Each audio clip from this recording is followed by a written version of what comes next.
yurtdoshlar. Men Nurmatilla Hamida sizlardan iltimos qilib, sizlarga murojaat qilyapman. Men ko'p yillardan beri jigar xastaligi bilan davolanib kelmoqda edim.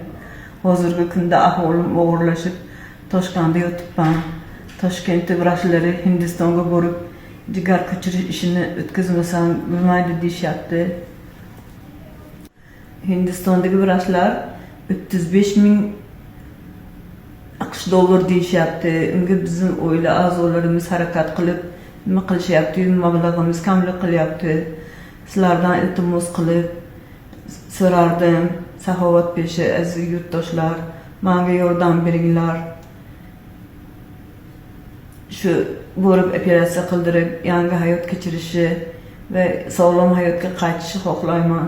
Sizlardan iltimos qilaman shuni. Karta raqamim bilan va telefon raqamlarim